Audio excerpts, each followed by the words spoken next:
would basically buy all the silver and then pay out all the people. It's like you would get cash, and then they would own the silver, and then they would sell that silver to the fabricators. So in other words, they would create a huge inventory, and then they would be a seller. If they did that, they could only do it once. Silver would crash probably $25 on the day they did it. So they would rug pull. All the people that are in those get rug pulled.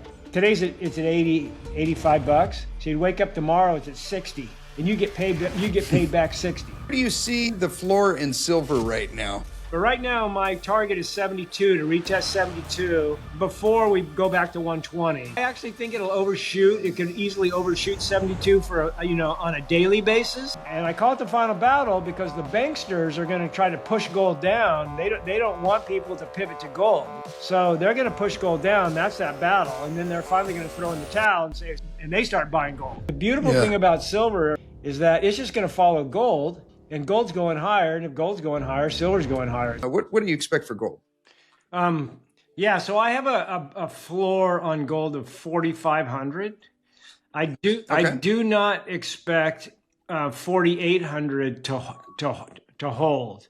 5,000, I think, no way. 5,000 is the chance of 5,000 holding is pretty low in my opinion. So both gold and silver are kind of basing here. And we had that 5,600 move, and that 5,600 all the way to the top. You can go higher all the way up there, And now we basically came all the way down, and now we basically are basing in the channel here. So I think we're going to stay in the channel, and we will have a lower low before we break out above 5,600.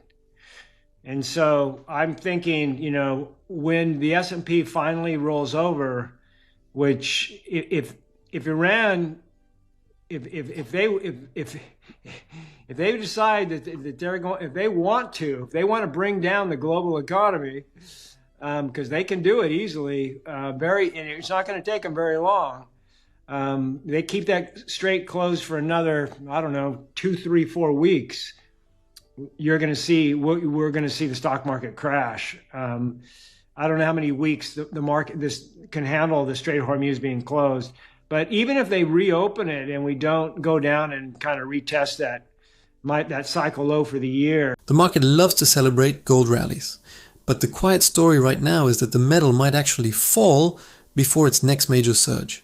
As Don Durrett points out here, the chart structure suggests gold could revisit lower levels near $4,500 even after touching the $5,600 region. That kind of retracement often shocks retail investors because headlines frame gold as a straight line hedge against chaos. Yet historically, major bull markets include sharp resets before new highs. If geopolitical tensions around the Strait of Hormuz disrupt oil flows for even a few weeks, equity markets could react violently, pushing capital toward safe havens. Next, Don Durrett discusses the earlier breakout moment that changed gold's entire long-term trajectory. I think it's coming before the midterms or shortly after the midterms. So what I'm looking for is the last battle for gold and silver. So the first battle was gold breaking out, and that happened in February 24. And I don't know if your chart goes back that far. If we can go back to February 24. Oh yeah, February. Yeah. So February 24. Right around here? Yeah, you see that big breakout? That guy right there? That's the breakout. That's where we were at the bottom of that is $2,000.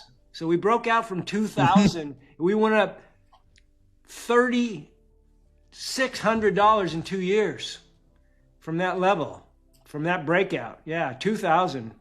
So February 24 is the breakout for gold. That was the first battle. Once that happened, that was gold's breakout. The second breakout, you can go ahead and bring up the silver chart.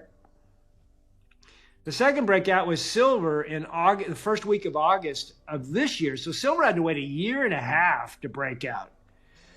Yeah. You can see flat line. You can see that. You can see the candle right there. You can see that green candle. Go to the right. You can see the breakout. Keep going. Right keep there? going. Keep right, that one right there. Yeah. Okay. Well, actually, I wanted to go to August of 25. In July, October. You got to go back. Throw this around there. Right. So September. we're there, around here. Keep going back all the way to August. Keep going. There we go. Yeah. Most investors only notice gold once it's already surged, but the real signal usually appears months earlier on the charts. As Don Durrett points out here, February 2024 marked a structural breakout from the $2,000 level, a move that eventually produced a massive $3,600 rally in roughly 2 years. That kind of expansion isn't random. Historically, when gold breaks multi-year resistance, institutional capital slowly reallocates away from equities and bonds. What Wall Street rarely emphasizes is that these moves often unfold across election cycles, with the 2026 midterms potentially becoming a liquidity turning point for metals and miners alike. Next, Don Durrett talks about how silver lagged that gold breakout before launching its own move. There's the breakout right there. First week of August, that was like the last week of August. Well, if you can go back, yes, we're at 35, but it was August. You can look at the price. What price range were you looking for? Around like $45. So you can go right there. So that's 38. So you can back up a little more. Oh, there we go. Okay, so keep going back. Go back. Right there. Whoop. Okay. Go forward. Go to the first green candle. Right there. Back up. Right there you go. August 1st. Okay. August 1st. So right there, we're at $36. And then we have like a week in a row, and we go all the way to 38. You see that? We go from the first week of August, we go to 38. You see that? Yeah. Okay, so that was the initial surge. And then we had a little bit of a correction. So we went from 36 to 38 the first week of August. We had that first surge, and then it kind of went another week of flat, and then we took off. And then by the end of the month, we were at 38 to 40. But anyway, let's back it off. So that was the second battle. So when you got to the end of August, you were at $40. And that was the breakout. Silver's biggest moves rarely start with fireworks. They begin with quiet chart signals most investors overlook. As Don Durrett points out here, the early August move from roughly $36 to $38 wasn't just a short-term bounce. It marked the technical breakout that shifted silver from consolidation into momentum territory. Historically, silver behaves like a leveraged version of gold, meaning once institutional flows recognize the breakout, the price acceleration can become extreme. That's why what looks like a modest $2 move on the chart can actually signal the beginning of a much larger structural trend. Next, Don Durrett discusses how that breakout quickly transformed into a powerful surge by the end of the month. That was the second battle. And the third battle actually also happened right then. That's when the HUI broke out. You don't need to bring that chart up because it kind of correlates with silver.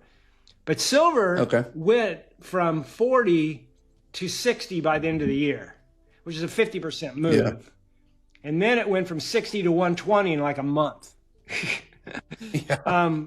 So that was that $35 level when we went from 35 to 38, 36 to 38.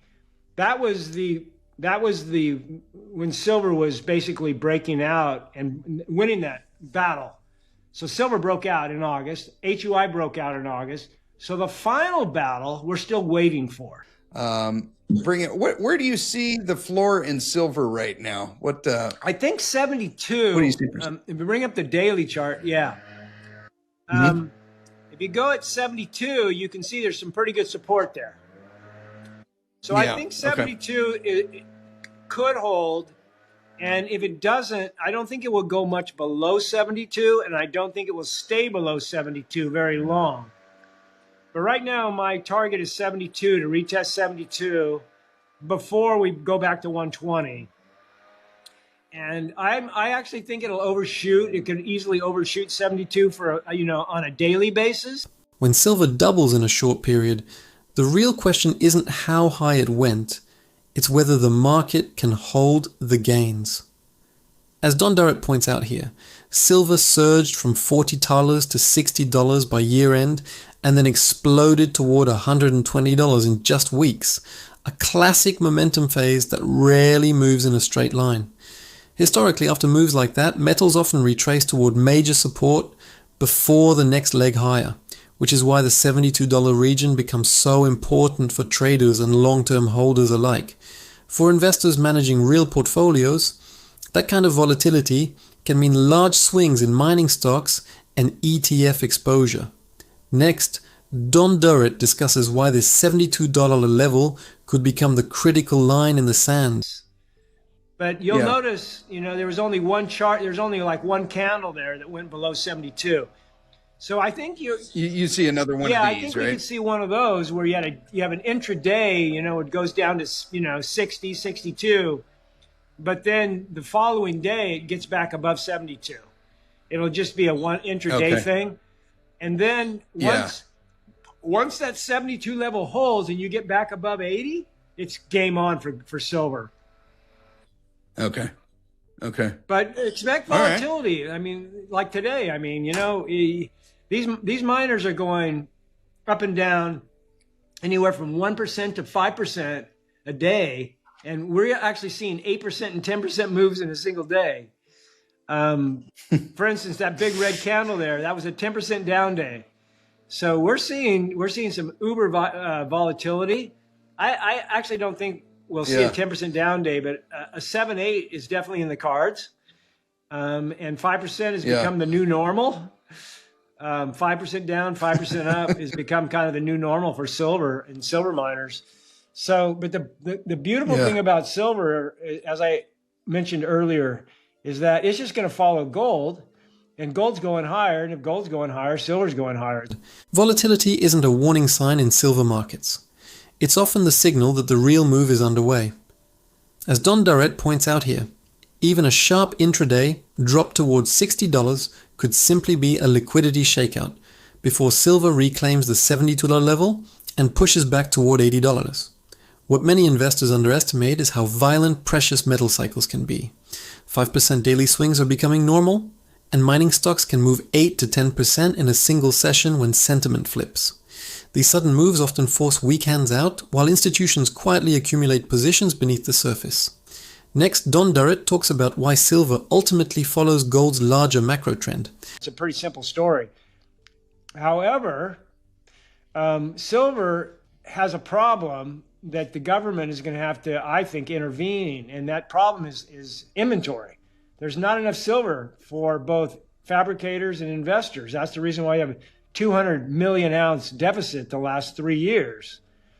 Those deficits are starting to eat into the inventory levels, and the government's going to have to do something about that. And so that's going to create volatility. We don't know what they're going to do, how they're going to react, but I'm expecting them, and I always said this, we're okay until silver gets to 80, 75, 80, somewhere in there we're okay. But once we get to $80, at that point, look out for some type of an intervention by the government. And there's, I think that they're going to empty the ETFs. That's kind of the low-hanging fruit, because SLV has 500 million ounces. So what they would do is the government, like the U.S. government, maybe in tandem with England and Canada, they would buy they would basically buy all the silver and then pay out all the people that own the ETFs. It's like you get cash, and then they would own the silver, and then they would sell that silver to the fabricators. So in other words, they would create a huge inventory, and then they would be a seller. That's the low-hanging fruit. If they did that, they could only do it once. So silver would crash probably $25 on the day they did it. So they would rug pull. All the people that are in those ETFs would get rug pulled. Like today's it's at 80, $85. So you'd wake up tomorrow, it's at 60. And you get paid back 60. Total rug pull. Yeah. So that's the problem with owning those. The quiet tension in the silver market isn't price, it's the shrinking pile of physical metal behind the scenes. As Don Durrett points out here, the market has been running roughly a 200 million ounce annual deficit for 3 straight years, slowly draining inventories that both manufacturers and investors depend on. That kind of structural shortage forces governments and institutions to consider interventions long before headlines acknowledge the problem, especially once silver approaches the $75 to $80 range. If authorities ever move to seize ETF inventory, to stabilize supply, investors holding paper exposure could face sudden price shocks instead of the physical metal they expected. Next, Don Durrett discusses how fear-driven capital flows into miners could trigger the next decisive phase for gold. So the miners, this is There's gold right there. So this is the fear, 250. this is the fear trade. So basically, people are pivoting out of the S&P 500 and into gold and into the miners.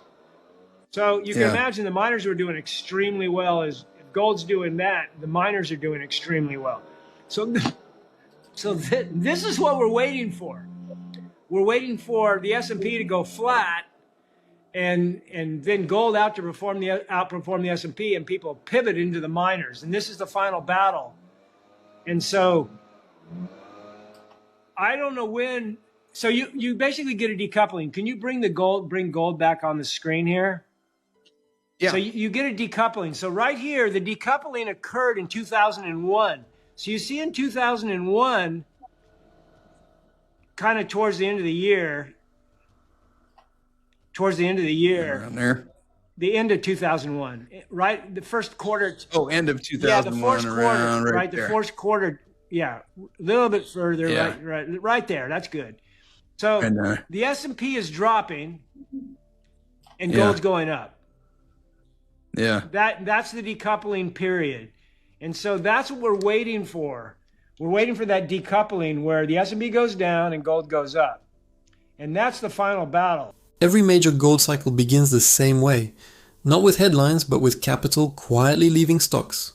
As Don Durrett points out here, the real signal investors should watch is the moment when the S&P 500 stops climbing, while gold continues higher, creating what traders call a decoupling. The last clear example appeared around 2001, when equities weakened while gold began a multi-year bull market that lifted mining stocks dramatically. When that shift happens again, portfolio flows from pension funds and institutions can rapidly amplify the move because miners behave like leveraged plays on the metal itself. Next, Don Durrett talks about the intense final struggle that often occurs before gold's biggest long-term advances begin. And I call it the final battle because the banksters are going to try to push gold down. They don't want people to pivot to gold. So they're going to push gold down. That's that battle. And then they're finally going to throw in the towel and say, and they start buying gold. And so that's what we're waiting for. We're waiting for that final battle. I think it will occur this year. And once that battle is won, that's the final battle. Once it's won, then gold and the miners will have the wind at their back for at least a year, maybe 2 years.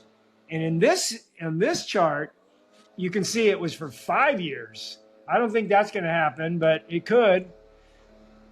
It's going to be. It should go for a little while, though. That's for sure. I'm thinking at least 2 years, but could go longer. Gold rallies rarely begin smoothly because powerful financial interests try to delay them for as long as possible.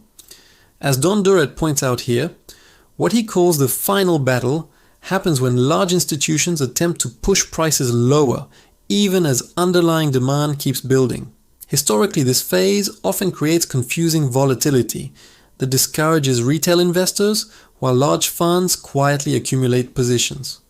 Once those players eventually reverse course and start buying, instead of suppressing prices, the trend can run for years, just as the early 2000s gold cycle lasted nearly half a decade. Next, Don Durrett unravels why the real breaking point may arrive when markets question how much money central banks can actually create. This is an important point, so I'm going to interject real quick here, is that this is where it breaks, is that when the markets realize that the Fed has limitations on how much they can print, that's when it's game over. That's when basically at that point in time, the Fed is once they're hamstrung. That at that point, this is what will happen.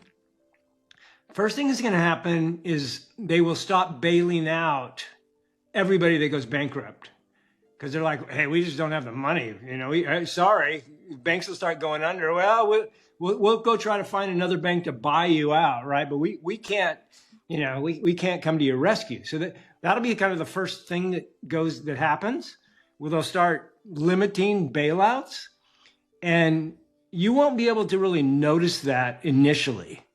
They'll be doing it, it'll look like it's policy, right? This is just, policy. But in actuality, they're basically in the back room. They're going, hey, guys, we don't have the money. And then, the biggie is when the Fed goes to the Treasury and goes, hey, guys, we can't buy all your bonds. You guys are borrowing $9 trillion a year. You can't do that anymore.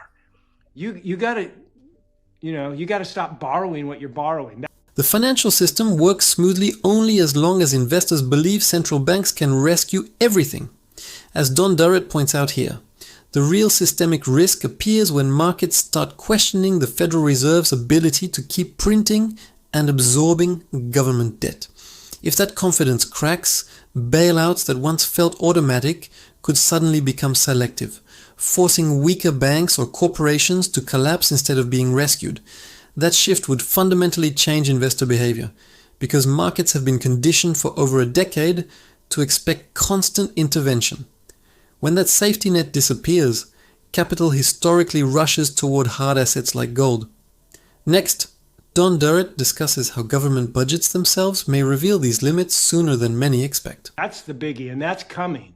When the Treasury goes to Congress and says, oh, I know that Trump wants to have a $1.5 trillion defense budget.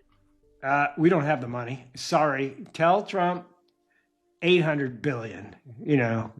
What? There's no way he's going to go for that. Well, that's how things are going to be. So Trump will get his budget this year in 26. My feeling is in 27, next year. Next June, a little over a year from now, the defense budget will be $800 billion is my expectation. 27 and 28, it'll be 600. That's my expectation, because we just won't have the money. Oh wow. Okay. All right. That's a bold call. I haven't heard anyone say that. I haven't either. Okay. You either. All right, I'm going to share my screen here. We'll go to the gold chart. As you can imagine, we got a lot of gold questions. A lot of questions from subscribers. There's no way we're going to be able to get to them all, but we'll try to get to as many as we can here. Okay, so here's the gold chart today. What Lyle is asking a question. He says, how long do you expect precious metals to trade sideways before money rotates from the S&P into precious metals, taking them back up to all-time highs? Do you think we'll get down here to the 200-day moving average? Government budgets often reveal financial stress long before markets admit it. As Don Durrett points out here, if federal spending plans begin shrinking, especially in something as politically sensitive as defense, it may signal that debt financing is hitting real limits. A drop from a proposed $1.5 trillion defense budget toward $800 billion over the next few years would indicate massive pressure on Treasury borrowing and Federal Reserve balance sheets. When governments face that constraint, history shows investors begin rotating capital toward assets perceived as monetary hedges.